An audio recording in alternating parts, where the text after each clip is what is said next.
It's not something that I did before I started Sailor Scotland, but Paul and I seem to be a double act, and we've been right across the country recently with our Sailor Scotland conversation.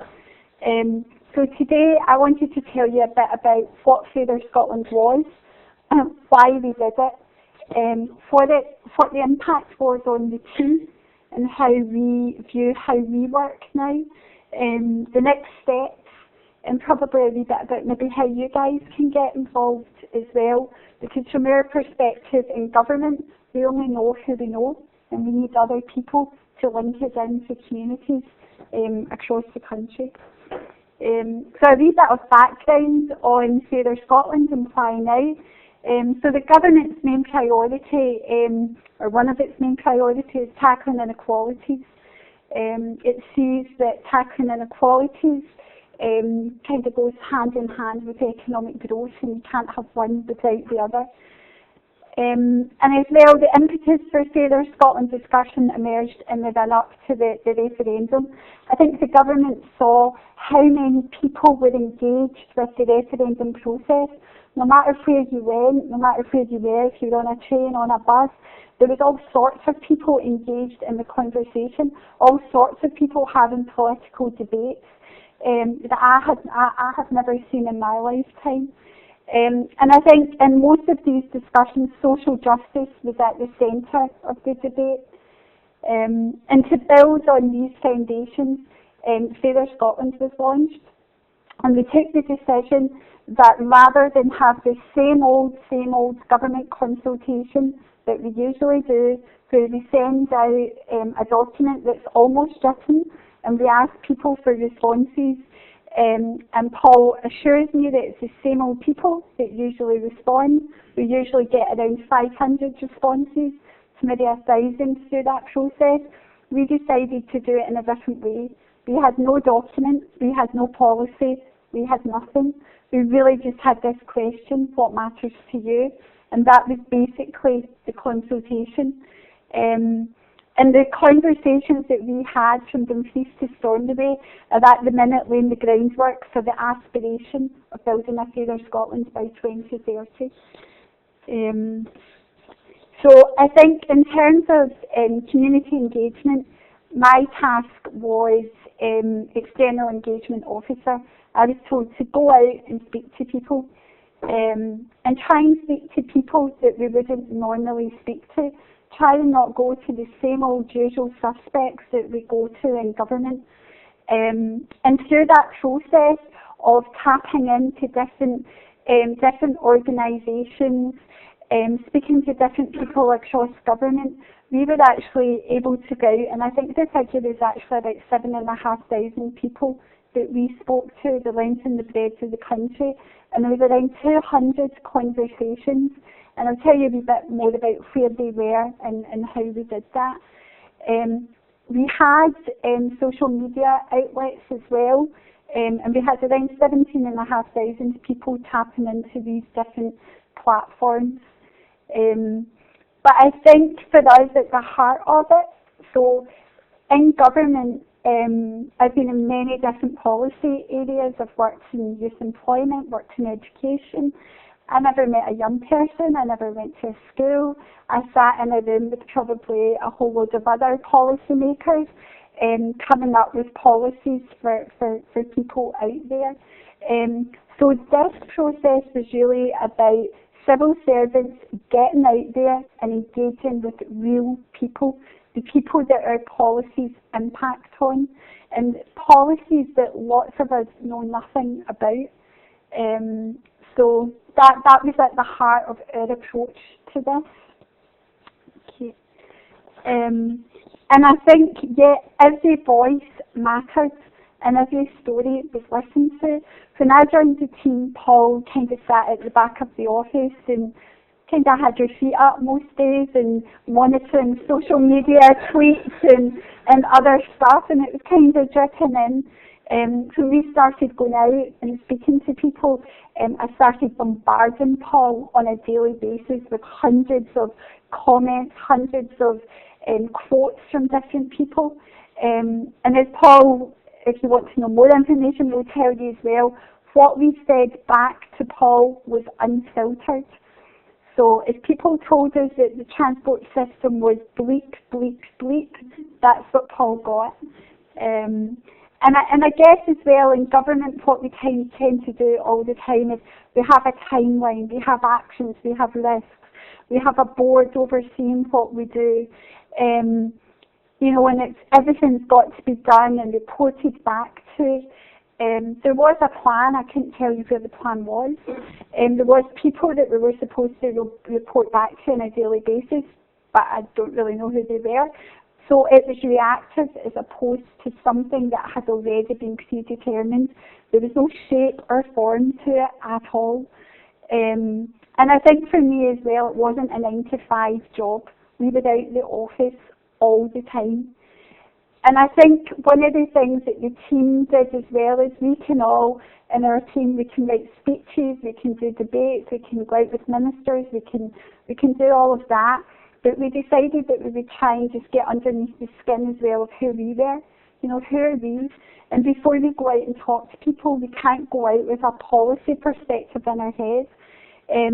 So for me, I grew up in a multi-story, 17 up. So when people spoke about housing, instead of giving the party line about, but we're building this and we're doing that, I was able to say, oh my gosh, I can't believe that's still happening. That happened to my family 30 years ago. Paul would as well be really frank about childcare issues.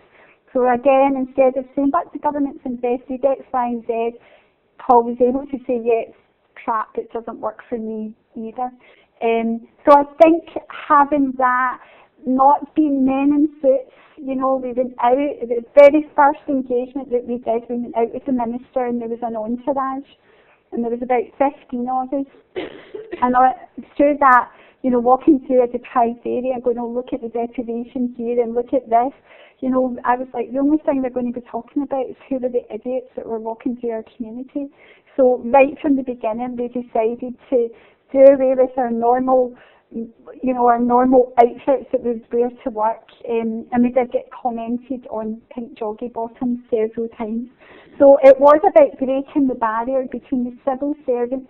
We've just been doing quite a lot of work experience with kids, and they come in and they're nervous and they're worried. They have a perception of what the civil service is, and we're nothing like that.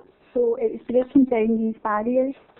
This is just a picture to just kind of illustrate that every voice did matter. I spent weeks going down to the City Mission at Glasgow until somebody would speak to me. We went to the Young Offenders Institute in Polmont. We went to Castle Huntly. I went to Polmont with a minister and they asked me to come back without that man. And I went back and we had a really good conversation. We spoke with gypsy travellers, with disabled, single mums and dads in Yorkhazy. We really did speak to everybody. And as I say, Paul captured every single comment. So how did we do it? We did have 200 community discussions, which just evolved. You know, we were maybe invited to speak at something and then someone else asked us to go. We had 8 planning events in 8 different towns. These were more structured and we didn't get the people that we wanted to come to them. And I think Paul always says as well, if you have the option to go into Yorkhazy Community Cafe and just have a chat or go to a structured event where there was flip charts and post-its, what would you go to? At the beginning as well, I was told there's facilitation packs, get them sent out. You won't have much to do, but that didn't really work. People wanted the government to come and engage with them. We had small pots of funding, and like when I say really small, £200, to enable small community groups to buy a cup of tea, or we went to fish and chip nights and stuff like that. We also did mutual mentoring. Everybody in the team was part of a mutual mentoring. I mentor a long-term unemployed man who's been sanctioned, and he mentors me. And having the insights into his life and kind of feeding that back from a policy perspective. So I would email him and say, oh, we're meeting next Friday. And then I would email him about 14 other times, because that's what I do. I've not heard back from you. Is this happening? Are you coming? And then he would just turn up. And I would say, but I emailed you. And he would say, but you're not my priority. I live in 76 times a week. My phone was pawned on Wednesday. So even those insights about how as a government we're engaging with people who we think have all these technologies readily available, that was a real insight. As I said as well, with social media tools, with Instagram, where we tried to capture 15 seconds. Facebook, we had a dialogue app, which didn't really work, which we're told worked for salmon fishing in Scotland if it's a technical, technical area, technical policy area. But none of the people we were engaging with were going home and speaking or going on a dialogue app or even going on Facebook. So these were the tools that we used as well for people to feed in. Nepal has a raft of information that he gathered, about 4,500 entries. But I think as well, at the beginning they covered more or less every area of government. It was about 21 different topics. But when you go out and you speak to somebody in Rukhazy about their child tax credit being cut, they also show you their house and they tell you how the transport's rubbish as well. So we were able to get a really holistic view, which again in government we kind of work in silos. So Paul was able to kind of clump what he heard and put it in some kind of more holistic way of seeing it. And these were the main areas that come up. And if anybody wants to hear anything specific about any of that, we'll be here for that another hour or so, and you can tap into Paul. So I guess as well what I was wanting to try and get over, and which Paul and I have been trying to go over right across government as well, is the impact on this way of working. I wouldn't work in this way at all. I wouldn't work in any other way. Again, Paul has just moved from our team into another team, and I think it's fair to say he's finding it quite frustrating because he's trying to say, why don't you go out and talk to people? Oh, we don't do that. So we're trying to get that over. Everybody in our team, and when I say the team, there was about 5 of us. It wasn't a huge team. We didn't have a lot of money. We all got brought into the process. As I said, we brought empathy and compassion to what we were doing. We didn't judge anybody.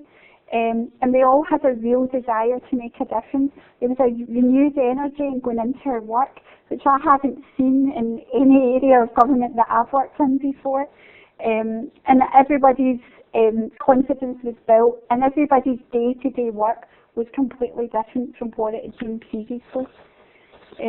This is a picture that our director takes with her wherever she goes and tries to tell people across the government, if you engage with communities, if you engage with people, you could have a team like hers. Everybody was happy, delighted, and I think this is us in Stornoway, or the Isle of Harris actually. So, yes. Okay. So yes, for me as well, in government we quite often go off and do things. We tick a box and we move on, and we don't really share the learning.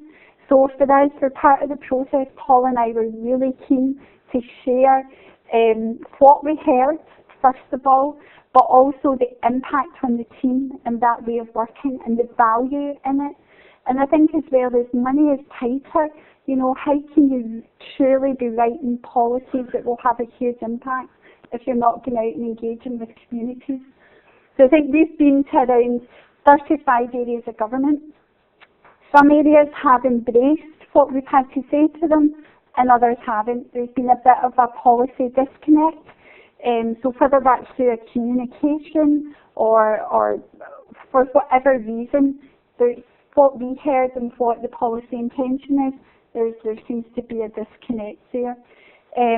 We've been sharing our experience externally as well, and we've also been sharing it with the UK government as well, and looking to do some work in relation to some of the devolved administrations. And we're also working collaboratively across government, feeding into transport strategies, feeding into, there's an empowering schools consultations. I've been meeting with them and just sharing our engagement process and showing the real value.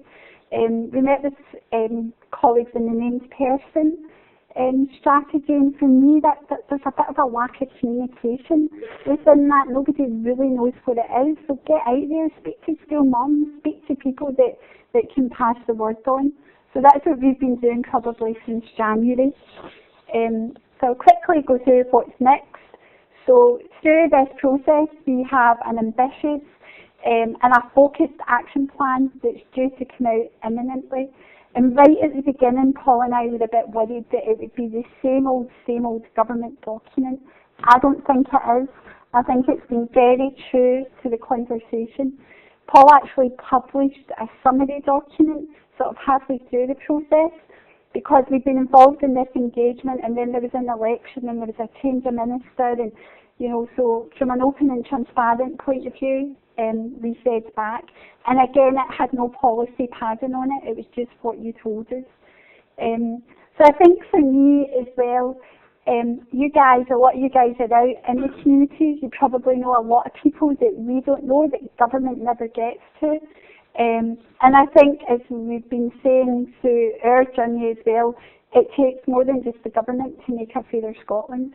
It takes all of us here today. I'd be interested to see what you can do, or how you can think, how you can help me, help the communities that we've been engaging with. And for me, yeah, it is, if people don't have their voices heard, it took me about 6 weeks to engage with people in the City Mission in Glasgow, because why should they engage with me? They're homeless, for goodness sake. The government and other agencies have let them down to this point. So it's how can government and other agencies really be involved and really listen to communities? You probably know communities better than me. And for me it is about continuing that participation. I wouldn't want to see it, people have had referendum after referendum, lots of people feed into different things, so you need to be, in government and through the action plan, we're quite eager to say we can do this, but we can't do that. We can do this now, but we can't do this for another 5 years. And I think if you're open and transparent, you should be able to continue that engagement. And yeah, I guess it's just how can you help us in the government, us in the team, continue with our Fairer Scotland conversation. I think that's me. Hopefully I don't run over time. Okay. Thanks, okay.